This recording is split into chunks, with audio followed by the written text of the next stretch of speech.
ጤና ይስጥልን ክቡራን ተመልካቾቻችን ሲሳይ ገና ከሉዓላዊ ሚዲያ ረቡዕ መጋቢት 17 2017 ዓመተ ምህረት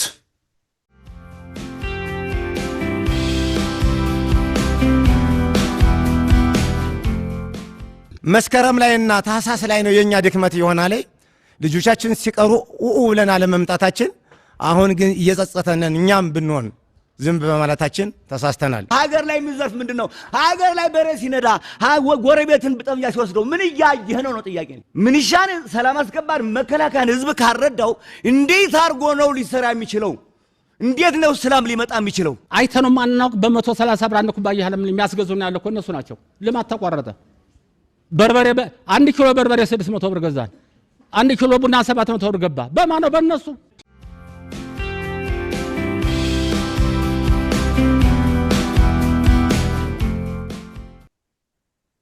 እውነተኛ የሰው ልጆች ኢትዮጵያዊ ምናምን ብሔረሰቡን ተው፣ የሰው ልጅ መብት፣ የሰው ልጅ ደህንነት እሱ የሚያስጨንቀው ሰው ንጹሃንን የሚፈጅ ንጹሃንን የሚጨፈጭፍ ትውልድን እንዲደነቁር መማርን ወንጀል ያደረገ መማር ወንጀል ብቻ ሳይሆን መማር በሞት የሚያስቀጣ እንዲሆን ያደረገ ክርስቲያኑ ታሊባን በአማራ ክልል አለ።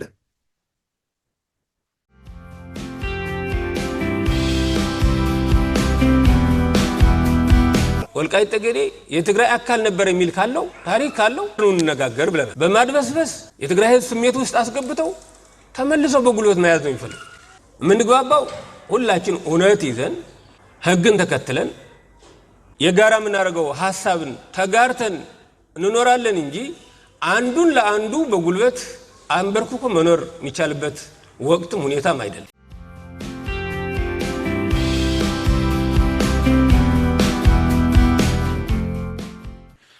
የትግራይ ጊዜያዊ አስተዳደር ሲሾም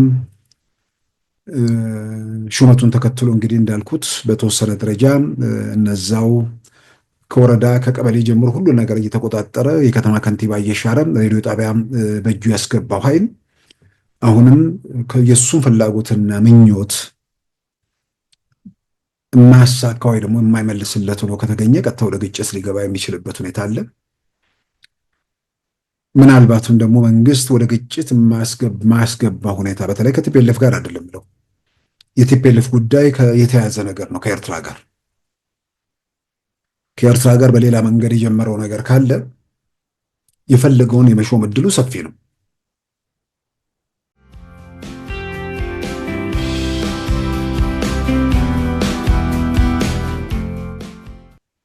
በዛሬው ፕሮግራማችን በእነዚህና በሌሎች ወቅታዊ ጉዳዮች ላይ ትኩረት አድርገናል። አሁን ወደ ዕለቱ ዜና እናመራለን። በትግራይ በተፈጠረው ቀውስ ላይ ያተኮሩና በኢትዮጵያና ኤርትራ መካከል ያለውን ውጥረት የሚተነትኑ የዓለም አቀፍ ሚዲያዎች ዘገባዎች ቀጥለዋል። በትናንትናው ዕለት የቱርኩ አናዶሉና የኳታሩ አልጀዚራ በዚህ ዙሪያ ባወጡ ዘገባ ሁኔታው አሁንም የዓለም አቀፉ ማህበረሰብ ትኩረት የሚሻ መሆኑን አመልክተዋል። በትግራይ በተፈጠረው ቀውስ ዙሪያ አናዶሉ ያነጋገራቸው የመቀሌ ዩኒቨርሲቲ መምህር የሆኑት ተክሎ ገብረ ኢየሱስ በትግራይ ያለውን ሁኔታ ከህወሓት መሪዎች አንጻር ሲገልጹ በትግራይ ህዝብ ኪሳራ እነርሱ ለስልጣን እየተሻኮቱ ነው ብለዋል። በጦርነቱ ሳቢያ የህወሓት ሀብት መመንመኑን የሚገልጹት ተክሎ ገብረ ኢየሱስ ለሶስት አስርት ዓመታት በመላ ሀገሪቱ ከሚቆጣጠሩት ሀብት አንጻር አሁን እየተሻኮቱ ያሉት በተወሰነ ጥሪት ላይ እንደሆነ በማመልከት ተመልሶ ወደ አውዳሚ ጦርነት የመግባት አደጋ እንዳለም አመልክተዋል። ብዙ የትግራይ ተወላጆች የሰላም ስምምነቱ ተግባራዊ ባለመደረጉ በተለይም የኤርትራ ሰራዊት ከትግራይ ባለመውጣቱ በፌዴራሉ መንግስት ላይ እምነት እንደሌላቸው የጠቀሰው አናዶሉ በአንጻሩ ዶክተር ደብረጽዮን ግን የኤርትራ ኃይሎች በትግራይ እንዲቀጥሉ ግፊት እያደረጉ መሆናቸውንና ይህም ለውስጥ ክፍፍል ይጠቅመናል በሚል እንደሆነም አመልክተዋል። በትግራዩ ጦርነት ተሳታፊ የነበሩት የዩኒቨርሲቲ መምህር መሐመድ አወል ሀጎስ የትግራይ ህዝብ ክፍፍሉን እያፈረበትና ተስፋ እየቆረጠበት ነው ሲሉ ለአናዶሉ ገልጸዋል። ከሁለት ዓመታት ጦርነት በኋላ የህወሓት መሪዎች በተፈናቃዮች እንዲሁም የኤርትራ ሰራዊት በትግራይ በመቀጠሉ ላይ ትኩረት ከማድረግ ይልቅ ለስልጣን መፋለማቸው ተስፋ አስቆራጭ እንደሆነባቸውም አመልክተዋል። በሌላም በኩል አልጀዚራ ትላንት ረቡዕ እንደ አውሮፓውያን አቆጣጠር መጋቢት 5 2025 ኢትዮጵያና ኤርትራ በፍጥነት ወደ ጦርነት እየተንደረደሩ ነው በሚል ርዕስ ባወጣው ዘገባ የኢትዮጵያና ኤርትራን የረዥም ጊዜያት ታሪክ ዘርዝሯል። በተለይም በግጭት ውስጥ ያለፉባቸውን ጊዜያት በማስታወስ ያ የጠላትነት ምዕራፍ የዛሬ 7 ዓመት ወደ በጎ ጎዳና አምርቶ እንደነበርም አስታውሷል። አሁን ደግሞ መልሶ የግጭት ደመና በአካባቢው ላይ በመታየት ላይ ስለመሆኑ የተለያዩ ሪፖርቶችን ዋቢ በማድረግ አስነብቧል። ኤርትራ ዕድሜያቸው ከ60 ዓመታት በታች ለሆኑ ዜጎቿ የክተት ጥሪ ማወጇን፣ ኢትዮጵያም ሰራዊቷን ወደ ድንበር ማስጠጋቷን፣ ያም ሆኖ የኢትዮጵያው ጠቅላይ ሚኒስትር አብይ አህመድ ለባህር በር ብለን አንወጋም ማለታቸውን፣ ነገር ግን የባህር በር ጉዳይ የህልውና ጉዳይ በመሆኑም በሰላማዊ መንገድ መፍትሄ እንሻለን ሲሉ መናገራቸውን አስታውሷል። በኤርትራ በኩል ደግሞ የኢትዮጵያን የባህር በር ምኞት ተጨባጭነት የሌለውና ምክንያታዊ ያልሆነ በሚል ውድቅ ማድረጓንም ገልጿል። በሁለቱ ሀገራት መካከል ባለው ውጥረት ውስጥ በትግራይ ያለው ሁኔታ የራሱ አስተዋጽኦ እንዳለው በማያዝ የሚተነትነው አልጀዚራ የዶክተር ደብረጽዮን ቡድን ከተሞችን እየተቆጣጠረ በመቀሌ የሚገኘውን ሬዲዮ ጣቢያን በእጁ ማስገባቱን ዘርዝሯል። ይህ ቡድን ከኤርትራ ጋር ግንኙነት እንዳለው ቢገለጽም ኤርትራ ማስተባበሏንም አክሏል። ሁኔታዎች በዚህ መልኩ በቀጠሉበት በአሁኑ ወቅት የኤርትራው የውጭ ጉዳይ ሚኒስትር አቶ ኦስማን ሳላም ወደ ካይሮ ተጉዘው ከግብፁ ፕሬዝዳንት አብዱልፈታህ አልሲሲ ጋር በቀይ ባህር ደህንነት ዙሪያ መምከራቸውንም ጽፏል።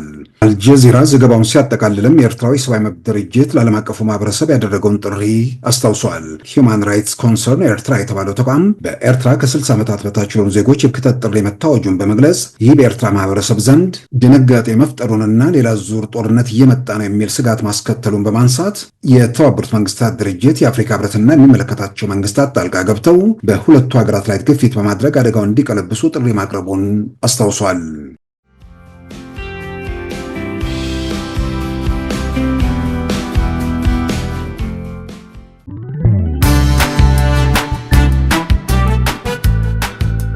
ሉዓላዊ ሚዲያን ይደግፉ። ስራዎቻችንን ለብዙ እንድናደርስ ሰብስክራይብ፣ ሼር፣ ላይክ በማድረግ ሉዓላዊ ሚዲያን ያጠናክሩ። እውነትን እንዘግባለን፣ ኢትዮጵያዊነትን እናቀነቅናለን። መድረኩ ግን ለሁሉም አመለካከት ክፍት መሆኑን እናረጋግጣለን። ሉዓላዊ ሚዲያ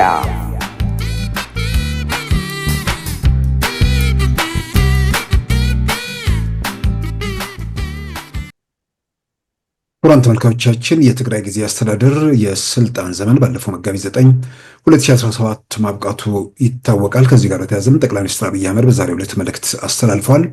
የትግራይ ጊዜያዊ አስተዳደር ፕሬዝዳንትን ለመሰየም የክልሉ ነዋሪ ማለትም በአጠቃላይ ትግራይ ህዝብ ጥቆማ በመስጠት ተባባሪ እንዲሆን ነው እንግዲህ ጥሪ የቀረበው። በጠቅላይ ሚኒስትሩ ጽህፈት ቤት ኢሜይል መልክታቸው ማድረስ እንደሚችሉ እንግዲህ ጠቅላይ ሚኒስትሩ ዛሬ ያስታወቁት። የኢሜይል አድራሻውም info@pmo.gov.et በተባለው ኢሜይል የክልሉን ፕሬዝዳንት በተመለከተ ጥቆማ ማቅረብ እንደሚችሉ ጥሪ አቅርበዋል። እንግዲህ የትግራይ ጊዜያዊ አስተዳደር የፕሬዝዳንት ማለትም በፕሪቶሪያ ስምምነት መሰረት የተቋቋመው ጊዜያዊ አስተዳደር የስልጣን ዘመኑ በ2 ዓመት ተጉዞ ባለፈው መጋቢት 9 2017 አብቅቷል።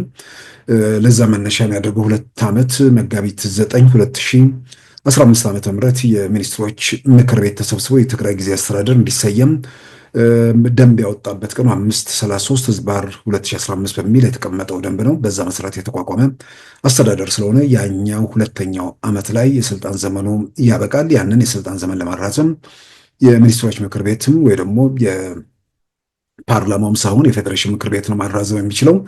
ያም ደግሞ ማራዘም የሚችሉት በ1995 በወጣው ሕግ መሰረት ለ6 ወር ብቻ ነው። ፓርላመንቱን የሚኒስትሮች ምንድነው የፌዴሬሽን ምክር ቤት ማራዘም የሚችለው። ስለዚህ ያ በ1995 የወጣውን አዋጅ ማሻሻል እንደገና ደግሞ የሚኒስትሮች ምክር ቤት ደንቡንም እንደገና መልሶ መከለስ እንደሚያስፈልግ ነው እንግዲህ የተገለጸው። ይህንን ማሻሻያ ከተደረገ በኋላ የትግራይ ጊዜያዊ አስተዳደርን ለማስቀጠል ነው ቢያንስ እስከ ቀጣዩ የሀገር አቀፍ ምርጫ እስከሚካሄድበት ድረስ ማለት ነው 1 ዓመት አካባቢ ነው። በ1995 በወጣው አዋጅ መሰረት የትግራይ ጊዜያዊ አስተዳደርን ስልጣን ዘመን ማራዘም የሚቻለው ለተጨማሪ 6 ወራት ብቻ ስለሆነ ያ ነው እንግዲህ የ1995ቱን አዋጅም ማሻሻል የግድ የሚለው። በዚህም የተነሳ ከ6 ወራት በላይ ግድ መራዘም ስላለበት ማለትም ቢያንስ የሚቀጥለው ምርጫ እስኪካሄድ ድረስ መቀጠል ስላለበት፣ በሌላም በኩል ከዛ በፊት ምርጫ እናድርገ ቢባል እንኳን ማን ነው ትግራይ ውስጥ ምርጫ ሊያደርግ የሚችለው የሚለው ነገር ራሱ ጥያቄ ውስጥ የገባበት ሁኔታ ነው። ምክንያቱም ቲፒኤልኤፍ እንደ ህጋዊ ፓርቲ መንቀሳቀስ አይችልም።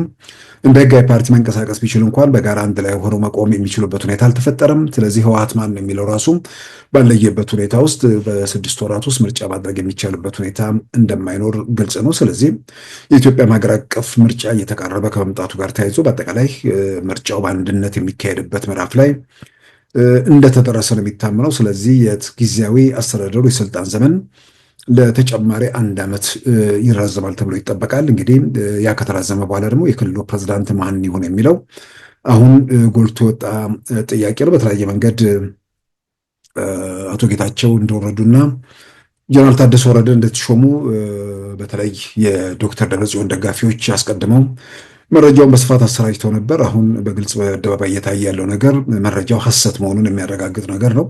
ቢያንስ የክልሉን ፕሬዝዳንት በተመለከተ አሁን ራሱ ጥቆማ እየተጠየቀ ያለበት ሁኔታ ነው።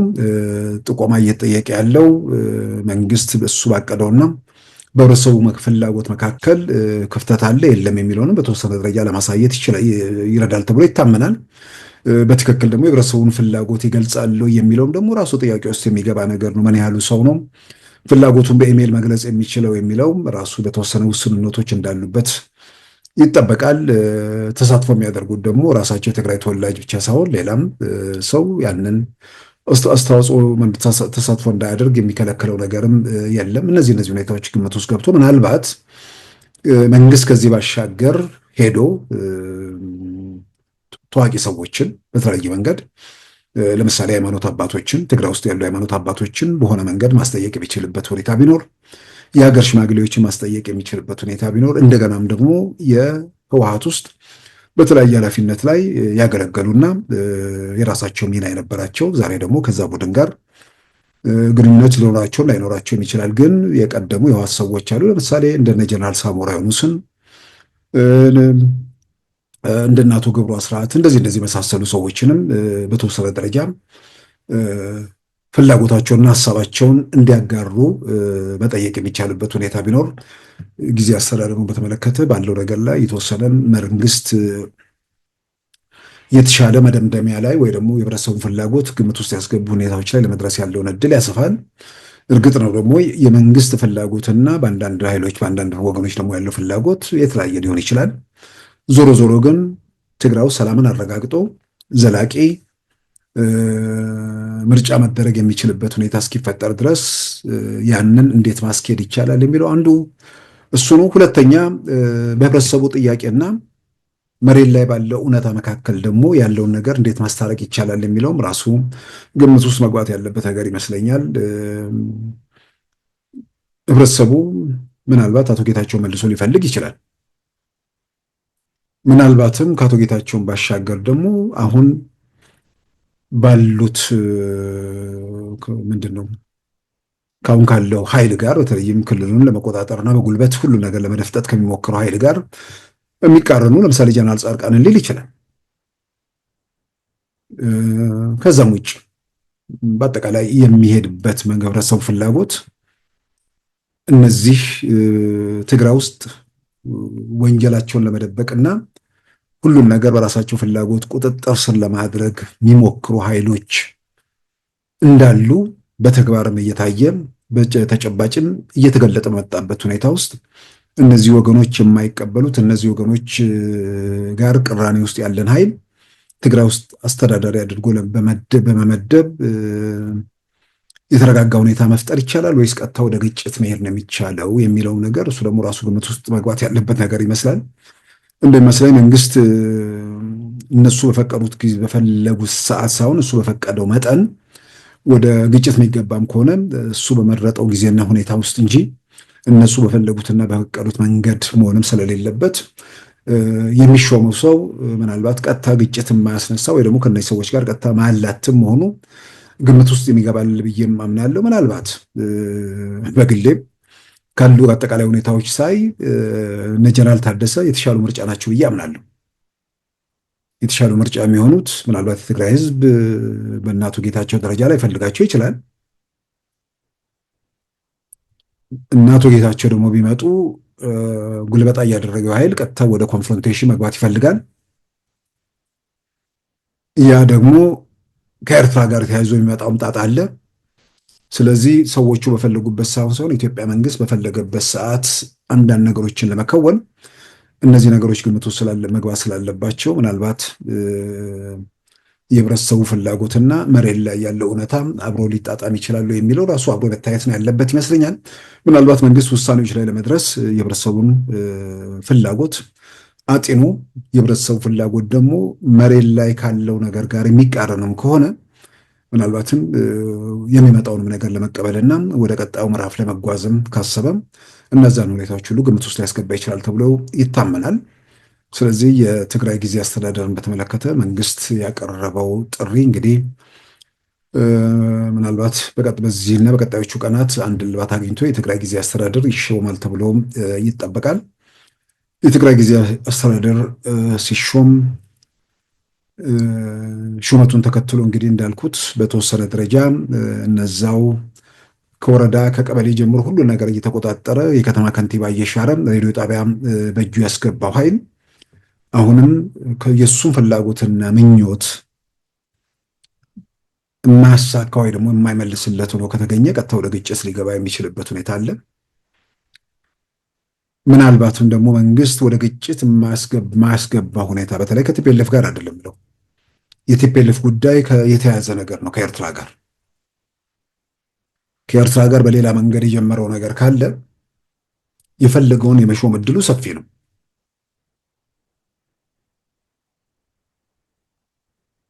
ከኤርትራ ጋር ያልጨረሳቸው ወይ ደግሞ ኤርትራ ተስባ የምትገባበት ነገር ካለ ያው እንትኑ ውጊያው ግጭቱ የከፋ ነገር ስለሚሆን ግጭትን ለማስቀረት እርምጃዎች መወሰድ አለባቸው። ግጭትም የሚመጣ ከሆነ የኢትዮጵያ መንግስት ባሰበውና ባቀደው ትክክለኛ ነው በሚለው ሰዓት ውስጥ መግባት ነው እንጂ አሁን ባለው ሁኔታ ውስጥ ተንደርድሮ መሄዱ ደግሞ የሚያስከትለው ነገር ስለሚኖር መንግስት ብዙ ነገሮችን ግራ ቀኝ ያህል ብዬም አምናለሁ። ምናልባት ግን ሁለት ነገሮች በዋናነት ትኩረት የሚስቡ ይመስለኛል። በአንድ በኩል የሚሾመውን ሰው በተመለከተ ትግራይ ውስጥ ያለው እውነታም የሚፈቅደውን ነገር ግምት ውስጥ ያስገባ ይሆናል ተብሎ ይጠበቃል። ማለትም የህዝቡ ፍላጎትና መሬት ላይ ያለው ነገር ካልተጣጣመ በተወሰነ ደረጃ የህዝቡን ፍላጎት ጭምር መመለስ የሚሆነው ወደ ግጭት ሳይገባ ቢያንስ የተወሰነ ጊዜ መንግስት የፈለገውና ትክክለኛ የሚለው ጊዜ እስኪደርስ ድረስ ቢያንስ ቀጥታ ወደ ግጭት ባለመግባትም የትግራይ ነጻ ጥያቄ መመለስ ነው።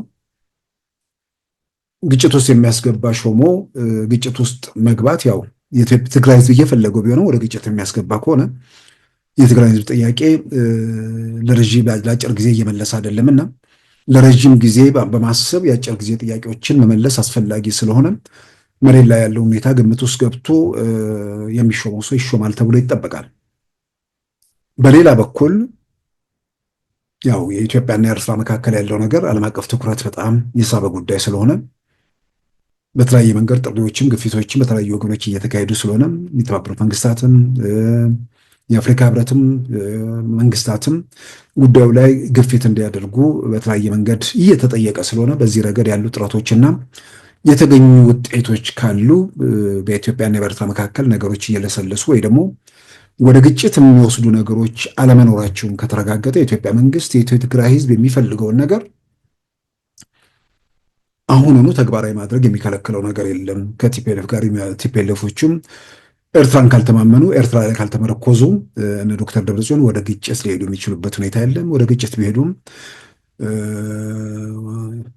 ውጤቱ በጣም በአጭር ጊዜ ውስጥ እልባት የሚያገኝ ነገር ስለሆነ የትግራይም ህዝብ አጠቃላይ ኢትዮጵያም ህዝብ አንደኛውን ከመፈከራ ለመፈታት ያላቸውን እድል የሚያቃርብ ይሆናልም ተብሎ ስለሚታመን በዛ በኩል በኤርትራ በኩል ያለውን ነገር የሆነ መስመር ከያዘ የትኛውንም ነገር ለመወሰን ነገሩ ይቀላል ብዬ አምናለሁ። በሌላ በኩል እንግዲህ መሬት ላይ ያለውን ተጨባጭ ሁኔታ ደግሞ የበለጠ የሚገመግሙት የተሟላ መረጃም ያለው የመንግስት አካል ስለሆነ ሁኔታዎችን ገምግመው እነሱ ትክክለኛነት ተገቢ የሚሉትን ነገር ተግባራዊ ያደርጋሉ ተብሎ ይጠበቃል። ህብረተሰቡ ቢያንስ የሚፈልገውን በሌላም በኩል ደግሞ ወጣቱም የቤተሰቡንም ጭምር ፍላጎት ተጨባጭ መሬት ላይ ያለውን ነገር በተለይ በትግራይ ያሉ ሰዎች በዚህ በኩል በጣም ተሳትፎ ቢያደርጉ ጥሩ ነው። የህብረት በተለያየ መንገድ የህዝብ ፍላጎትን መለኪያ ወይ ደግሞ ማሳያ ስለሚሆን ጥቆማው ላይ መተባበሩ አስፈላጊ ነው ብዬ አምናለሁ። እንግዲህ የትግራይ ጊዜ አስተዳደር 2 ዓመታት የተጓዘበት መንገድ ላይ ያው ማንም ጤነኛ ሰው የሚመሰክረው አንድ እውነት አለ። እጅግ አውዳሚውን አደገኛውን ጦርነት ያስቆመ የጠመንጃ ላንቃን ለአንዴና ለመጨረሻ በምንልበት ደረጃ እንኳን ባይሆንም 2 ዓመት የጠመንጃ ላንቃ ተዘግቶ የጥይት ድምፅ ትግራይ ውስጥ የማይሰማበት ሁኔታ ተፈጥሯል። ያ ትልቅ ትልቅ ትልቅ ውጤት ነው። ከዛም ባሻገር በጦርነቱ ሳቢያ ተቋርጦ የነበሩ መሰረተ ልማቶች እንደዚህ ጉዳዮች የቀጠሉበት ነው። ሄዶ ሄዶ ቅርቃር ውስጥ የገባው የተፈናቃዮችና የዲዲአር ፕሮግራም እንደሆነ ይታወቃል። ከተፈናቃዮቹም ጋር በተያያዘም በተለያየ መንገድ በስምምነት ወደ አንድ በጎ ነገር ከተጓዙ በኋላ እየተካሄደ መሰናክሎች ሲፈጠሩ እንደነበረም የሚታወቅ ነገር ነው። ተፈናቃዮቹን በተመለከተ ወደ ራያ ተመልሰዋል። ወደ ራያ ከመመለሳቸው በፊት አምና በሚያዝያ ወር የተደረገውን ነገር ሁላችን የምናስታውሰው ነው። የታጠቀ ኃይል ወደ አካባቢው በማሰማረት በጉልበት መልሶ ነገሮችን ለመቆጣጠር የተደረገ ጥረት እንደነበር ይታወቃል። ዛሬ ላይ ቆሞ ሲታይ ያኔ በጋራ መክረው በጋራ ወስነው ያደረጉት እንደሆነ ነበር የሚታመነው።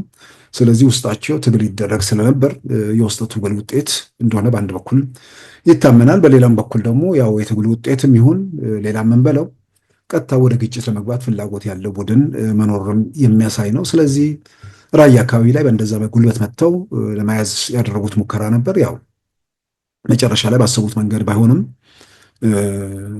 ተፈናቃዮቹ መመለስ የሚቻልበትና አካባቢው በኮማንድ ስር ሆኖ ቢያንስ ሁኔታዎችን ለማረጋጋት ጥረቶች እየተደረጉ መሆኑ ይሰማል። ያም ሆኖ ግን ያላለቁም። በተለይ ደግሞ እዛ አካባቢ የሚንቀሳቀሱ የታጠቁ ኃይሎች በተለይ በህብረተሰቡ ላይ በእገታ በምናምን የሚፈጽሟቸው ጉዳዮች አሁንም በቀጠላቸው እየተሰማ ነው። በጠለምት በኩል በተመሳሳይ ተመልሰው ወደ ሰላማዊ ህይወት መመለስ የጀመሩበት ሁኔታ ቢኖርም አንዳንዶቹ ተመልሰው እንደገና ወደ ትግራይ ሄደዋል የሚል በከፍተኛ ደረጃ የሚነገር ነገር አለ። ተፈናቅለው ወደዛ የተመለሱ ሰዎች የደህንነት የጸጥታ ስጋት አድርገው ያወራሉ።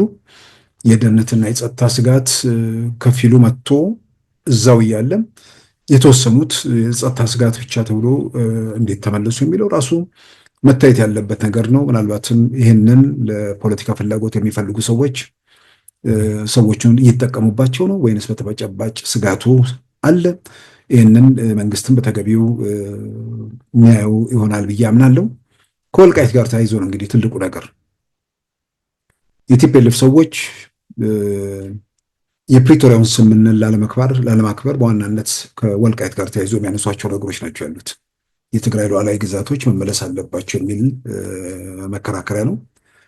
የትግራይ ሉዓላዊ ግዛት የሚባል እንደሌለ በግልጽ ይታወቃል። የማንኛውም የትኛውም ብሔረሰብ ሉዓላዊ ግዛት የለም። የትኛውም ክልል ሉዓላዊ ግዛት የለም። ኢትዮጵያ ነች ያለችው። ኢትዮጵያ ሉዓላዊ ግዛት አላት። በኢትዮጵያ ግዛት ውስጥ ያሉ ክልሎች ዛሬ 14 ናቸው። ምናልባት ነገ 50 ሊሆኑ ይችላሉ፣ ወይ ደግሞ 2-3 ሊሆኑ ይችላሉ፣ ወይም ባሉበት ሊቀጥሉ ይችላሉ። የተወሰነ ሽግሽግ ሊደረግ ይችላል። ምናልባትም የምክክር ኮሚሽኑ በእንደዚህ ጉዳዮች ላይ ያሉ ጉዳዮችን ዘላቂ መፍትሄ ለመስጠትም የሚያስችል ሁኔታ ያጋብዛል ተብሎ ይታመናል። ወደኋላ የማይመለሱ ነገሮች ደግሞ አሉ። ሰዎች በራሳቸው በቋንቋቸው ማስተዳደራቸውን የተመለከተ ያው ጨርሶ ወደኋላ ሊመለስ የማይችል የማይታሰብም ትልቅ እርምጃም ስለሆነ ይህንን እርምጃ አጠንክሮ መሄድ ነው።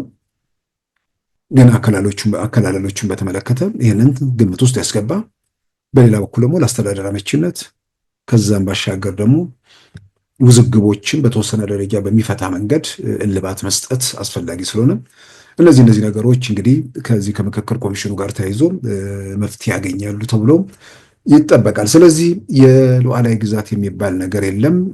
ያለው የኢትዮጵያ ግዛት ነው። የኢትዮጵያ ግዛት ውስጥ የኢትዮጵያዊ የትም ቦታ ላይ የመኖር መብት አለው።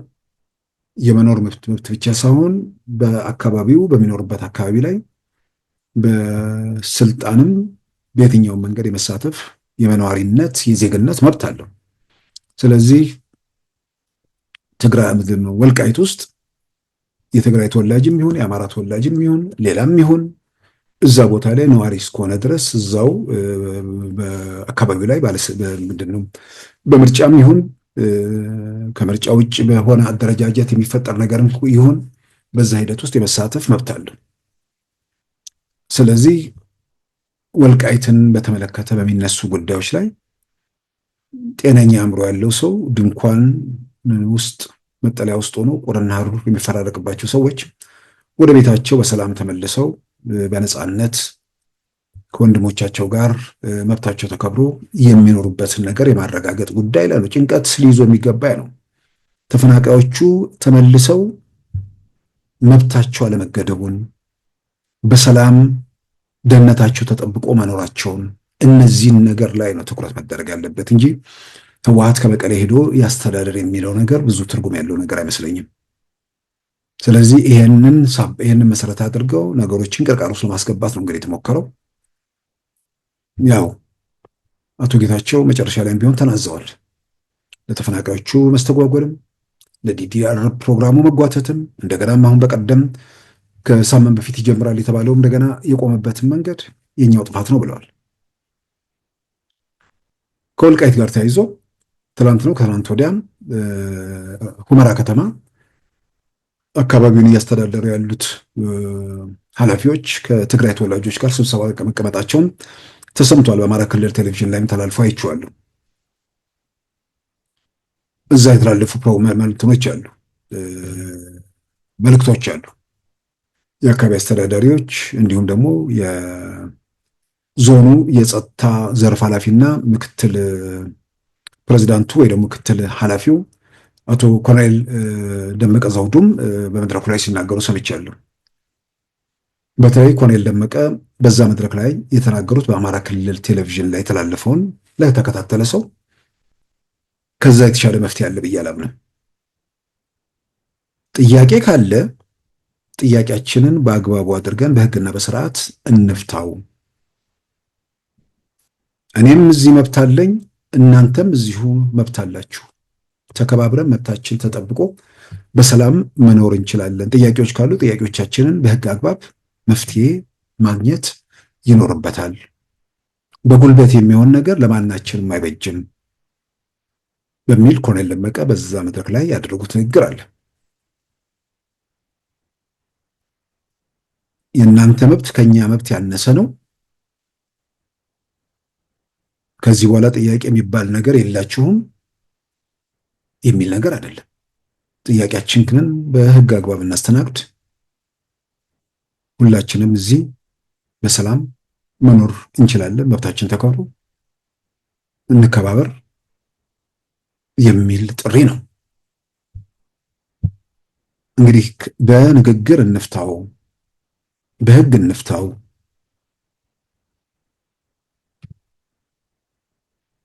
በጉልበት ከሄድን ለሁላችንም አይጠቅመንም። በሰላም መብታችን ተከብሮ ሁላችንም መኖር እንችላለን የሚል ጥሪ ነው የቀረበው። እንዲህ በሚሉ አሁንም የትግራይ ተወላጆች በከፍተኛ ቁጥር በሚኖሩበት አካባቢ ላይ ሌሎችን ድንኳን ውስጥ ያሉትን ሰዎች ላለመመለስ የሚደረገው ምንድን ነው ምክንያቱ? ቢያንስ አሁን የትግራይ ተወላጅ የሆኑ ሰዎች በደንብ የሚያውቁት ነገር ይመስለኛል። በአደባባይ እየሰሙት ነው። የቲፒኤልኤፍ ሰዎች አስተዳደር ካልመለስን ነው የሚሉት። እኛ የምናስተዳድረው ካልሆነ ነው እንጂ ሰዎቹ ይመለሱ የነሱ ራስ ምታት አይደለም። ምናልባት እንግዲህ አዲስ የሚመረጠው አመራርም በዚህ ረገድ ያሉ ችግሮችን ሊፈታ ይችላል ወይ? እንግዲህ አብረን በሂደት የምናየው ነገር ነው። ኮሎኔል ደመቀ እዛ መድረክ ላይ ያደረጉት ንግግር ምናልባት ብዙ ጊዜ የሚጠቀሱትም እሳቸው ናቸው። ምንድነው ከቲፒኤልኤፍ ጫፍ ባለው ሁኔታ ላይ የሚጠቀሱት እሳቸው ናቸው። በአደባባይ በመድረክ የተናገሩትን ነው እንግዲህ ያነሳሁት። ከአንደበታቸው ልንሰማ እንችላለን። ወልቃይት ጠገዴ የትግራይ አካል ነበር የሚል ካለው ታሪክ ካለው እንነጋገር ብለናል። በማድበስበስ የትግራይ ሕዝብ ስሜት ውስጥ አስገብተው ተመልሰው በጉልበት መያዝ ነው የሚፈልጉ። የምንግባባው ሁላችን እውነት ይዘን ሕግን ተከትለን የጋራ የምናደርገው ሐሳብን ተጋርተን እንኖራለን እንጂ አንዱን ለአንዱ በጉልበት አንበርክኮ መኖር የሚቻልበት ወቅትም ሁኔታም አይደለም። እንግዲህ ከዚህ የተሻለ መፍትሄም ያለ አይመስለኝም። ቢያንስ ሰዎች ራሳቸውን ብቻ ሳይሆን ማድመጥ ያለባቸው በሌላ ወገን ያለውንም ህመም መስማት። ስለዚህ የጋራ ችግር ሁሉም የየራሱ ችግር ካለበት የሁሉም ችግር በጋራ መፍታት የሚቻልበት የሁሉም ችግር ሲፈታ አንዱ የሚያጣው ሁሉም የሚጎድልበት ነገር ይኖራል። ነገር ግን ደግሞ ከየትኛውም ስለነሱ መብት ከሩቅ ሆኖ ከሚጮኸው በላይ ደግሞ የበለጠ ቤተሰብ ናቸው፣ ወንድማማቾች ናቸው። በጊዜ ብዛት ምናልባት በዚህ ረገድ ያሉ ነገሮችን የበለጠ ያኛው ስሜታቸው አይለው ከሌላው ጋር ያለው ነገር በሁለተኛ ደረጃ የሚቀመጥበት ሁኔታ ይፈጠራል ተብሎ ይታመናል። እዚህ ላይ ግልጽ መሆን ያለበት ነገር ወልቃይት ውስጥ እየኖሩ ቲፒኤልኤፍንም እየተቃወሙ ይሄ በራያም በምንም የምሰማውና ማውቀው ታሪክ ነው። ቢያንስ ከሰዎቹ ከግለሰቦች የሰማሁት ነው።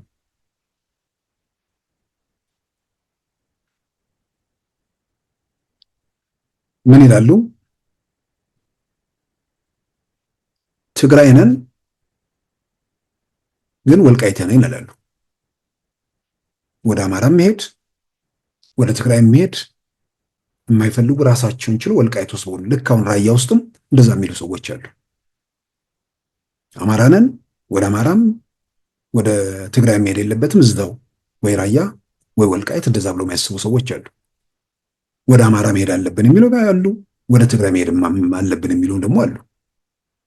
ወደ ሁለቱም መሄድ የለብንም እዛው ራሳችን ማንነታችን የሚገለጠው በወልቃይትነትና በራያነት ነው ደግሞ የሚሉም ሰዎች አሉ። አለፍ ካለ ጎንደሬ ነን አለፍ ካለን ወለየ ነን ይላሉ። ከዛ ያለፈ ወደ ብሔር በብሔር የሚካለል እንትን ውስጥ የለንበትን የሚገልጸን ወልቃይቴ ወልገልጸን ራያን የሚሉ ሰዎች አሉ። ይሄንንም ግምት ውስጥ ያስገቡ ነገሮች ናቸው ሁልጊዜ አስፈላጊ የሚሆኑት። ስለዚህ የሆነ ቋንቋ ስለተናገርክ የሆነ ብሔረሰብ ስለሆንክ ያንተ አጀንዳ ሁልጊዜ ይሸከምልኛል እሱ ሁሌን ምለውን ይፈልጋል የሚል ነገር እንዳልሆነ በተለያየ መንገድ ደግሞ ቲፒኤልኤፎቹም ያውቁትም የሚገነዘቡትም ይመስለኛል። ስለዚህ የትግራይ ህዝብ እዚህም እዚያም ያለው ችግር ውስጥ ከዚህ ቡድን ጋር በተያዘም በችግር ውስጥ አልፏል። አሁንም በችግር ውስጥ ቀጥሏል። ነገም ችግሩ አብሮት እንዳይሄድ በማድረግ ረገድ ዛሬ ላይ ብዙ ነገሮችን መፍትሄ ማበጀቱ በጣም በጣም ያስፈልጋል። ችግሩ ነገም አብሮ እንዳይሄድ ማለት ከወልቃይት ከራያ ከምናምን ጋር የተያዘው ችግር ራሱ አንዱ መፍትሄ ማግኘት ችግሮች ነገም ተጎትተው እንዳይሄዱ የሚያግዝ የሚከላከል ነገር ስለሆነ የማንም መብት ሳይገደብ ማንም የተለየ ተጠቃሚ ሳይሆን ጎጂና ተጎጂ በሌለበት ሁሉም ባለመብት በሆነበት መንገድ እንዴት ዘላቂ መፍትሄ ይበጅ የሚለው ነገር ላይ ቆም ብሎ ማሰብ ከራስ የፍላጎት ከራስ የስልጣን ጥቅም ከራስ ክብር ከራስ ኩራት ባሻገር ህዝብ በዘላቂነት በቋሚነት እንዴት ይጠቀማል የሚለውን ነገር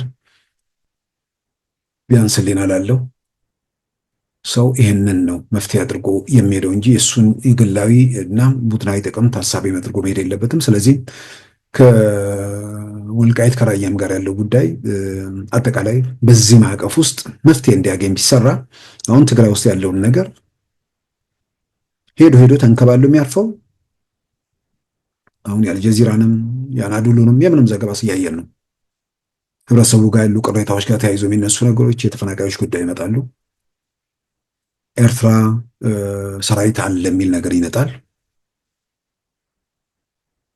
ከዛ ውጭ በሶስተኛ ደረጃ የሚነሳው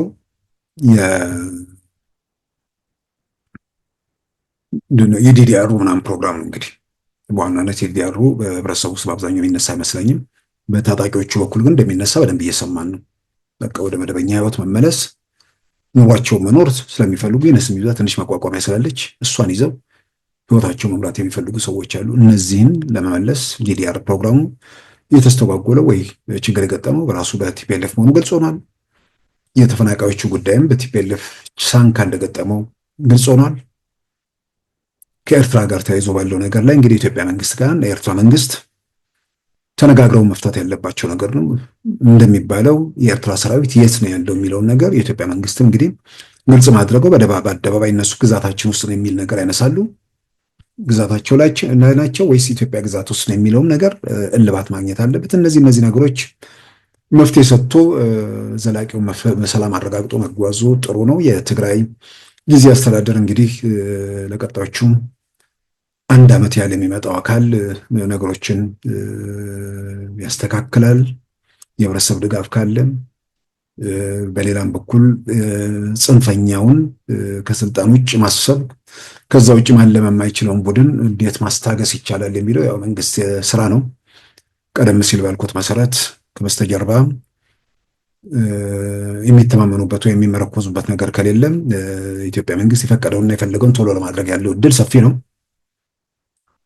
ሌላ ሀገር ጋር ጦርነት የሚያስነሳ ከሆነ ደግሞ ለግዙፍ ጦርነት ራስን ማዘጋጀት ስለሚያስፈልግ ያንን ደግሞ ምንድነው አቀደ ተዘጋጅተ ቀኑ ደርሷል ባላልክበት ሰዓት እዛ ውስጥ መግባትም ስለማይቻል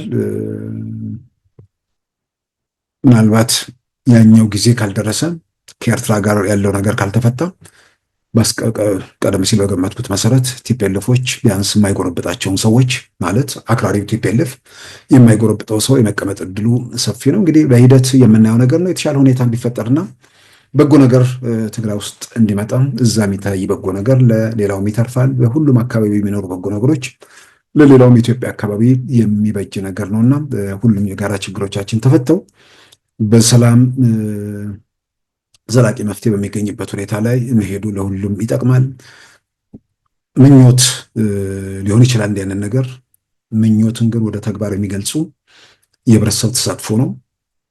ህብረተሰብ በዚህም በዚያ በየሰፈሩ ተቧጥኖ በየሰፈሩ እየተሽለኮለከ እዚህም እዚያም የስልጣን ፍላጎት የተለያዩ ጥቅሞችን ታሳቢ አድርገው የህብረተሰብ ጥያቄ እያውለበለቡ ህብረተሰቡን የሚያጎሳቁሉ ህብረተሰቡን ራሱ መከራ የሆኑ ወገኖች ላይ ደግሞ ያው በተወሰነ ደረጃ ከጸጥታ ኃይሎች ከመንግስት ጋር ተባብረው ደግሞ ያንን ሰላም ለማረጋገጥ የሚደረገው ጥረት ላይ ህብረተሰቡ የራሱን አስተዋጽኦ ማድረግ አለበት።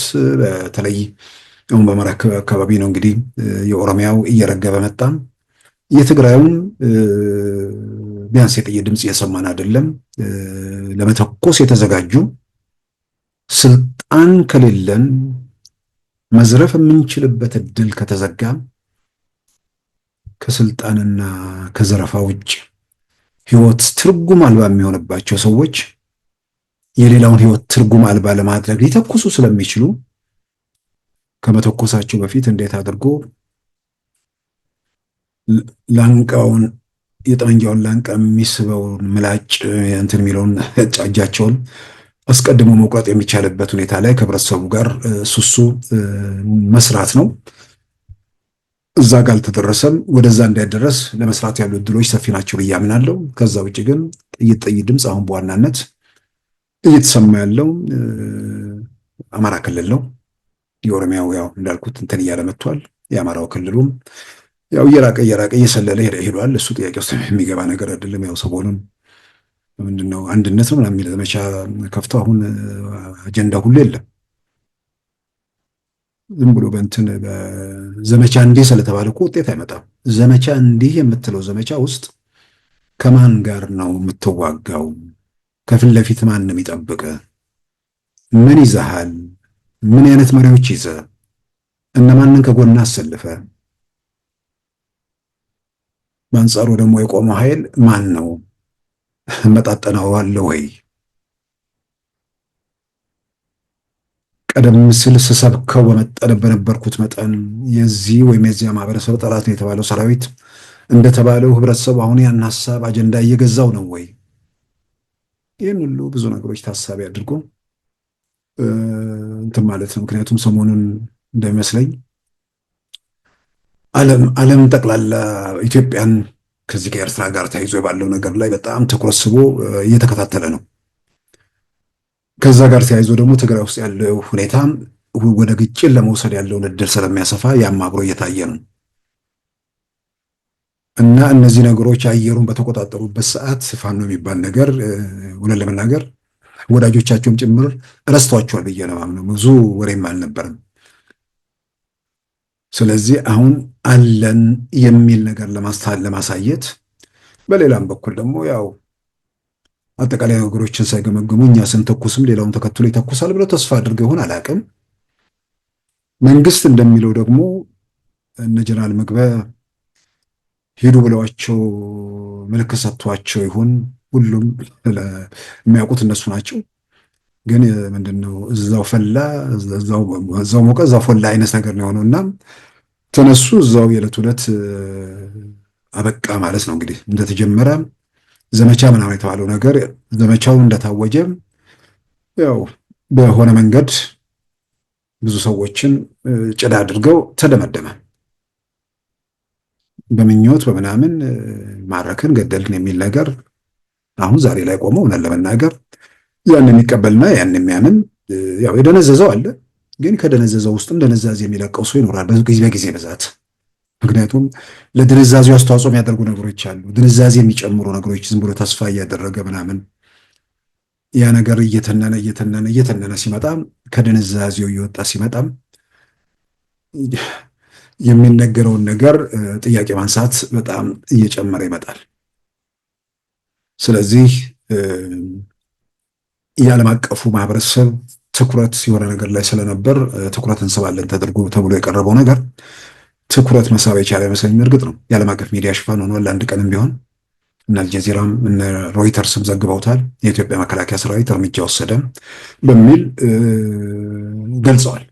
ያው ዓለም ወደ ኢትዮጵያ ትኩረት ስላደረገ ከዛ ጋር ተያይዞ የሚወጡ መረጃዎች ትኩረት ስለሚሱ ምናልባትም ጉዳዩ ደግሞ ተያይዞ ከቲፒኤልኤፍ ሰዎች ጋርም ስለተነሳ ለዛም ሊሆን ይችላል ያው እርምጃ ተወሰደ ብለው ዘግበዋል። ትናንት በዜናም አቅርበነዋል። ከዛው ጋር ተያይዞ ደግሞ እዛ ላይ ቀረበው ያው ዓለም አንድ ወቅት የፋኖ ተንትኖች አሁን ዛሬ ዓለም አቀፍ ምንድነው የዓለም አቀፍ ሚዲያው ትኩረት ሆነናል። ዓለም በአፍሪካ ቀንድ ላይ ተጽዕኖ ፈጣሪ መሆናችንን ዓለም እየተረዳ ነው የሚል ሲናገሩ ምናምን ሰምቼ ነበርና እንዴት ለምን ማን ምናምን የሚለውን ነገር ያው ብዙም አይጠይቅ ስላለ ይሰማቸዋል። ግን ትላንት ሮይተርስ ያቀረበው ዘገባ ላይ ራሳቸውን በደንብ እንዲያቆም ያደረጋቸው ይመስለኛል። ዓለም እንዴት እንደማያቸውም የተገነዘቡ ይመስለኛል። መሪ የሌለው በወጉ ያልተደራጀ ሚሊሻ ነው ፋኖ የሚባለው በሚል ከዘገባው ጋር አያይዞ አቅርቧል። ምንም ጥያቄ ውስጥ የሚገባ ነገር አይደለም። ወጥ መሪ የሌለው ምንድን ነው ሳይነሳ የተከፋፈለ ውጤት ሳይ የተበተነ ስብስብ ነው እና ከዚህ ኃይል እንቅስቃሴ ጋር ተያይዞ ያለውን ነገር እንግዲህ ያው በተለያየ መንገድ ሳይጀመር ወይ ደግሞ መግለጫውን አንብበው ሳይጨርሱ ተደፈጠጡ። አሁን ወሬ የለም። ወሬው ሄደና ደምቢዶሎ አረፈ። ደምቢዶሎ እንዴት እንደመጣ ትላንት ማስቸዋለሁ፣ አይገባኝም። ምናልባት ፕሮግራሙ ሙሉ ስላልተጫነ ሊሆን ይችላል። ከልጅቷ አንደበት የሚወጣ ነገር የለም። የደምቢዶሎ ዩኒቨርሲቲ ፕሬዝዳንቱም ምክትል ፕሬዝዳንቱም የኮሚኒኬሽን ኃላፊውም የትምህርት ቤቱ ሬጅስትራርም እንደገናም የጸጥታ ኃላፊዎችም እንዲሁም የአካባቢ ጸጥታ ኃላፊ ጭምር በጉዳዩ ላይ ማብራሪያ ሰጥተዋል። በዛ ስም የምትጠቀስ የፋርማሲ ተማሪ ብቻ ሳይሆን ደምቢዶሎ ዩኒቨርሲቲ ውስጥ አጠቃላይ በዛ ስም ትምህርት ቤት ውስጥ የገባ ሰው አለመኖሩን ማረጋገጫ ሰጥተዋል። በደምቢዶሎ ዩኒቨርሲቲ መረጃ ቋጥ ውስጥ ብርቱካን ተመስገን ከበደ ተብላ የተመዘገበች በማንኛውም ትምህርት ክፍል በማንኛውም ባች ያልተመዘገበች ተማሪ መሆኑን ላረጋግጠላችሁ እወዳለሁ። አሁን ሌሎች ማዕት የሚወጡ ዶክመንቶች ያሉ ልጅቷ የሐዋሳ ልጅ ነች፣ የሐዋሳ ተወልዳ ያደግኩ ደግሞ የሚል ነገርም እየመጣ ነው። አሁን ደግሞ ኢቢኤስ ቴሌቪዥንም በጉዳዩ ላይ መግለጫ ወጥቷል። በግሌ እጅግ በጣም የሚገርመኝ ይሄ ጉዳይ አየሩን እንዲህ መቆጣጠሩ እጅግ በጣም ነው የሚገርመኝ። መቆጣጠሩ ቢቆጣጠር የሚጠበቀው ልጅቷ ላይ የደረሰው ሰቆቃና ግፍ ሐዘን ቀስቅሶ ልጅቷ እንዴት ትረዳ እንዴት ትደገፍ የሚለው ነገር ቢሆን ኖሮ ጩኸቱ አየሩን መቆጣጠሩ የሚጠበቅ ነገር ነው። እየሆነ የነበረው ወይም እየሆነ ያለው አሁንም ከደምቢ ዶሎ ጉዳይ ጋር ተያይዞ ከዩኒቨርሲቲ ተማሪዎች እገታ ጋር ተያይዞ ነው ይመጣ ያለው።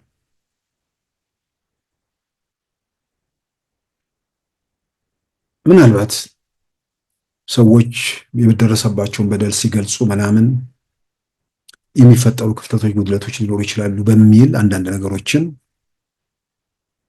ምክንያቱም ሰለባዎችን በተጠራጠሩን ቁጥር በትክክል ችግሩ ደርሶባቸው በሌላ መንገድ የሚነሳው ጥርጣሬ መደገፍ የሚችሉበትን እድል ሊዘጋ ስለሚችል ከዛ አንጻር እያንዳንዱን ነገር እያነሱ መሄድ ከባድ ሊሆን ይችላል፣ አስቸጋሪ ሊሆን ይችላል። በተለያየ መንገድ ጫና ውስጥ ችግር ውስጥ ያለ ሰው ጉዳዩን በደንብ ለማስረዳት ሊቸገር ይችላል በሚል የሚታለፉ ነገሮች ካልሆነ እያንዳንዱ ሲታይ ብዙ ጥያቄዎች የሚነሱባቸው ነገሮች አሉ።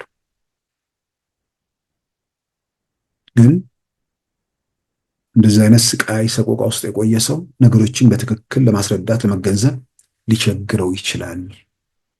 ስለዚህ ችግር ውስጥ ያለ ሰው ችግሩን ብቻ በዋናነት ትኩረት አድርጎ እንጂ ከችግሩ ባሻገር ያለው ጉዳይ ላይ እያንዳንዱን መበርበሩ ብዙ አይጠቅምም በሚል በዛ መልክ ማለፉ በጣም አስፈላጊ ነው ብዬ አምናለሁ። በሌላ በኩል ደግሞ አሁን ኢቢኤስ ባወጣው መግለጫ ያው የኢትዮጵያ ፖለቲካ በሴራ የተሞላ ነው። የትኛውንም ነገር ለመተርጎም የሚፈለግበት ነገር ነው። የትኛውንም ነገር ደግሞ ከብሔረሰብ አንጻር ይዘረዘራል። ማን ነው? ከየትኛው ብሔረሰብ ነው? የትኛው ሰፈሩ ነው? ከዛ በዚህ ጊዜ ይህን ለምን አደረገ? ሁሉ ጊዜ እንደዛ የተባለ መቀጠል ይቻላል? አሁን የዚች ልጅ ጉዳይ በምን ተአምር ነው ፖለቲካ ሊሆን የሚችለው? ፖለቲካ ለማድረግ ሰዎች ፈለጉ እንጂ በሚዲያ ላይ የቀረበበትን መንገድ እንዴት ፖለቲካል ሆኖ እንትን ሊደረግ ይችላል አይገባኝም። ችግር ደረሰባት፣ ሰቆቃ ውስጥ አለፈች። ከሆነ የሰቆቃ ህይወት ውስጥ የሚያልፉ ሰዎችን ከሆነ ምዕራፍ ከሆነ ችግር ውስጥ አውጥቶ ለማቋቋም ጣቢያው ከዚህ ቀደም ያደርግ የነበረውን ነገር በዛ መልክ እያደረገ መሆኑን ምንም ያጠራጥር ነገር አለ? ለመጠራጠር ከተባለማ እያንዳንዱ ነገር እኮ እያንዳንዱ ሰላም ተብሎ ጥርጣሬ ውስጥ መግባት አለበት። ራሱ ደግሞ ጣቢያው ልጅቷ ራሷ መታ የደረሰባትን ነገር አስረድታ ችግሯን ገልጻ ያንን ችግሯን ካደመጥን በኋላ አዝነን ከዚህ ቀደም እንደምናደርገው ወደዛ ተግባር ለመግባት ሊሞከር ነው። አሁን ግን ከተለያየ መንገድ ፕሮግራሙ ከወጣ በኋላ የምንሰማቸው መረጃዎች ጥርጣሬ ውስጥ ከተውናል ብለዋል። እየተከታተልን ነው ብለዋል። ተከታትለው መጨረሻ ላይ የሚደርሱባቸው ነገሮች ይኖራሉ። ልጅቷን በደንብ መጠየቅ ራሱ የሚያስፈልግበት ሁኔታ አለ። የሚወጡ መረጃዎችና በእርሷ ቃል መካከል ያሉትን ክፍተቶች ማስታረቅ ያስፈልጋል። ይህንን የማጥራት ግዴታ አለባቸው። ምክንያቱም ጉዳዩ አደባባይ ወጥቶ ብዙ እንትን ስላለ ማጥራቱ የሚጠቅመው ለቲቪው ብቻ ሳይሆን ለልጅቷም ይጠቅማታል። አሁን ውዥንብር በጣም ስለተነዛ ሊደግፋት የሚፈልገውም ወደ አለመደገፍ ሊሄድ ይችላል። ስለዚህ ጉዳዮቹን ማጥራቱ በጣም በጣም አስፈላጊ ነው። ግን የሆነ መሬት ላይ ብዙ ነገር ስታጣ የሆነ ነገር አደርጋለሁ ብለህ እሷ ልሳካልህ ሲል የሆነች ልጅ ላይ ተንጠልጥሎ አጀንዳ አየሩን በዛ መልክ ለመቆጣጠር የሚደረግ ነገር በጣም ያስቀኛል።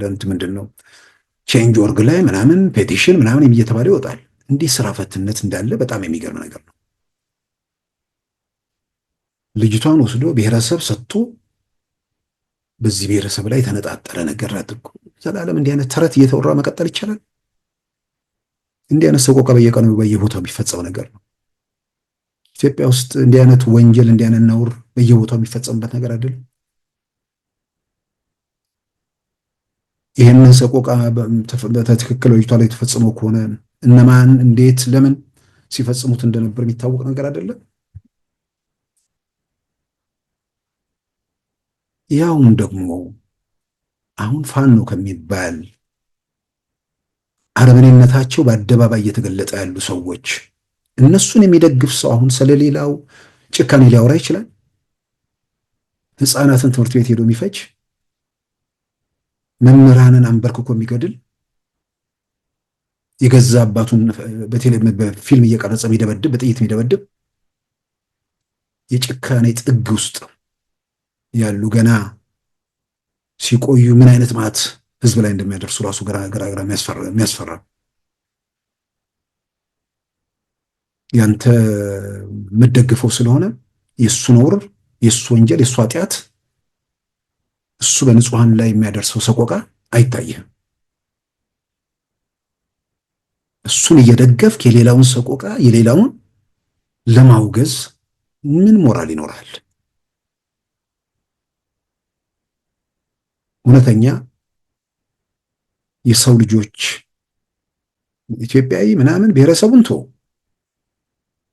የሰው ልጅ መብት፣ የሰው ልጅ ደህንነት እሱ የሚያስጨንቀው ሰው ንጹሐንን የሚፈጅ፣ ንጹሐንን የሚጨፈጭፍ፣ ትውልድን እንዲደነቁር መማርን ወንጀል ያደረገ፣ መማር ወንጀል ብቻ ሳይሆን መማር በሞት የሚያስቀጣ እንዲሆን ያደረገ ክርስቲያኑ ታሊባን በአማራ ክልል አለ።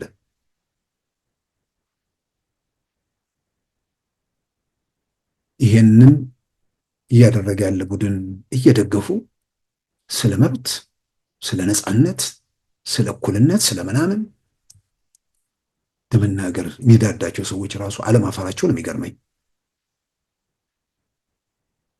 እና ጠቀስ አድርጌው በዝርዝር አቀርበዋለሁ ብዬ እንትን ያልኩት ዳባት ውስጥ ጎንደር የሃይማኖት አባቶች፣ የሀገር ሽማግሌዎች ያው ባሰባቸው፣ ገነፈለባቸው፣ በቃ ከአቅም በላይ ሆነ። በፊት የተለያዩ መድረኮች የተካሄዱ ስብሰባዎችን አይተናል። ሰው በቃ ታረቁ፣ ተግባቡ ምናምን ነበር። አሁን ተግባቡ፣ ታረቁ እንዴት ይበል? አንደኛው ተግባባለሁ፣ እነጋገራለሁ ይላል። አንደኛው ደግሞ በህይወት ያለው ለመነጋገር ይፈልጋል። ቃሬዛ ላይ የተቀመጠው ደግሞ አልነጋገርም ይላል።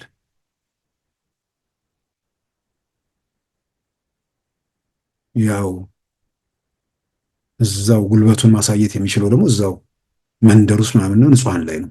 ስለዚህ ስቃይ ላይ ነው ህብረተሰቡ ያለው እና በአደባባይ ወጥተው የሚያስተላልፉት የአባቶቹ መልእክት፣ የሀገር ሽማግሌዎቹ መልእክት በጣም የሰቆቃውን ችግሩ እየከፋ መምጣቱን የሚያሳይ ነገር ነው። መስከረም ላይና ታህሳስ ላይ ነው የኛ ድክመት ይሆናል። ልጆቻችን ሲቀሩ ብለን አለመምጣታችን አሁን ግን እየጸጸተነን፣ እኛም ብንሆን ዝም በማለታችን ተሳስተናል። ሀገር ላይ የሚዘርፍ ምንድን ነው? ሀገር ላይ በሬ ሲነዳ ጎረቤትን ብጠምጃ ሲወስደው ምን እያየህ ነው ነው ጥያቄ። ምንሻን ሰላም አስከባሪ መከላከያን ህዝብ ካረዳው እንዴት አድርጎ ነው ሊሰራ የሚችለው? እንዴት ነው ሰላም ሊመጣ የሚችለው? አይተነው ማናውቅ በ130 ብር አንድ ኩባያ ለምን የሚያስገዙና ያለው እነሱ ናቸው። ልማት ተቋረጠ። በርበሬ 1 ኪሎ በርበሬ 600 ብር ገዛን። 1 ኪሎ ቡና 700 ብር ገባ። በማን ነው? በእነሱ። አማራን ህዝብ ጥያቄ ለአማራ ህዝብ ታገላለሁ የሚል አካል እኮ ለነዚህ ፕሮጀክቶች መጠናቀቅ ነው መታገል የነበረበት። ለአጅሬ ቅራቅር መንገድ መጠናቀቅ ነው መታገል የነበረበት። ለወገራ ስላሬ ያለ መንገድ ነው መከራከር የነበረበት። ዛሬም የጃንወራ እናት በቃሬዛ ነው እየወጣች ያለ ወደ ዳባት ጤና ጣቢያ። ዛሬም የጉርናምባ እናት በቃሬዛ ነው እየወጣች ያለ። ይህ አይነደንም እንዴ? ይህ አይነደንም? ከዚህ በላይ እኮ ውርደት የለም። በገዛ ልጆቻችን በገዛ ወንድሞቻችን ከዚህ አዙሪት፣ ከዚህ ድንቁርናና የኋላ ቀርነት ጉዞ መውጣት ምናልባትም የመብት ትግልም ያልገለጹት ወይ ደግሞ ማስረዳት የተሳናቸው ጥያቄም ካለ ማስረዳት የሚችሉና በትክክል ትልቅ ማህበረሰብ የሚወክል ትልቅ አስተሳሰብና ትልቅ አደረጃጀት ያለው ነገር ውስጥ መግባት ነው። በየሰፈር እየተቧደኑ ህዝቡን እያጎሳቆሉ መቀጠል በጣም በጣም አደገኛ ነገር ነው። በሌላ በኩል ደግሞ ይሄ ዝም ብሎ በተስፋ በምናምን አሁንማ ምንድን ነው ማንም ላይ ተስፋ አይደርጉም። እግዚአብሔር የሆነ ነገር ያመጣል ይላሉ። እግዚአብሔርም የተሻለ ነገር ነው የሚያመጣው። ሁሌ አንተ አእምሮ ውስጥ የከተትከው ባመከው ጥላቻና ጥላቻህን ለመመንዘር በምትፈልገው መንገድ እግዚአብሔር አይገልጽልህም። የዛን ጊዜ ትጎዳለህ። ዓይንህን ግለጥና መሬት ላይ ያለውን እውነታ አንብብ። ነውሩን ነውር ብለህ ግለጽ። ምን እየተካሄደ ነው የሚለውን ፈትሽ። በትክክል እግዚአብሔር የእውነት አምላክ ነው። ከበደለኞች ከተበዳዮች ከተገፉት ጎን ይቆማል፣ ምላሽ ይሰጣል።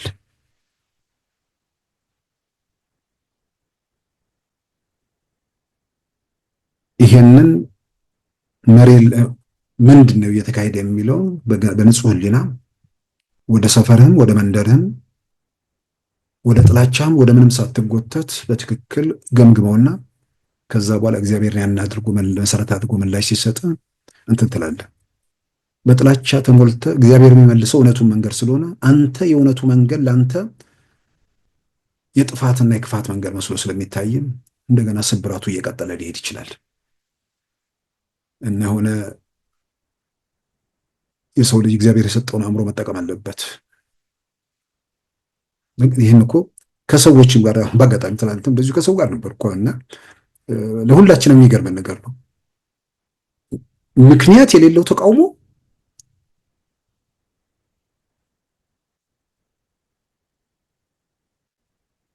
ግራ የሚገባ ነገር ነው።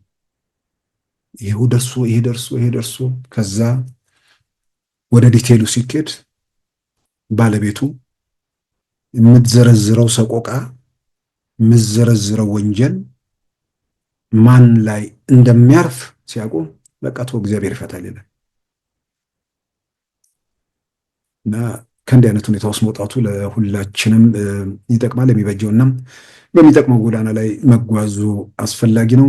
የሚደረስበትና የሚጨበጠው ነገር ላይ መራመድ እንጂ በጉል ምንድን ነው በቅዠት በምናብ እየተጓዙ በማይደረስ ጎዳና ላይ መባከን የሚጠቅም አይመስለኝም። ክቡራን ተመልካቾቻችን የዛሬ መጋቢት 17 2017 ፕሮግራማችን በዚሁ ተጠናቋል። ጤና ይስጥልን።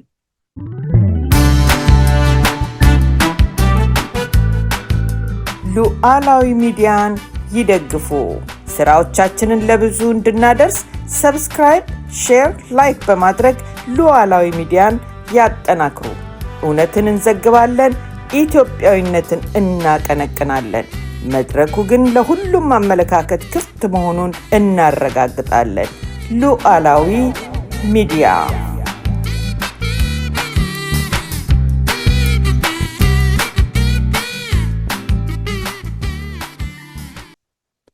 የዛሬ ረቡዕ መጋቢት 17 2017 ፕሮግራማችን በዚሁ ተጠናቋል። ጤና ይስጥልን።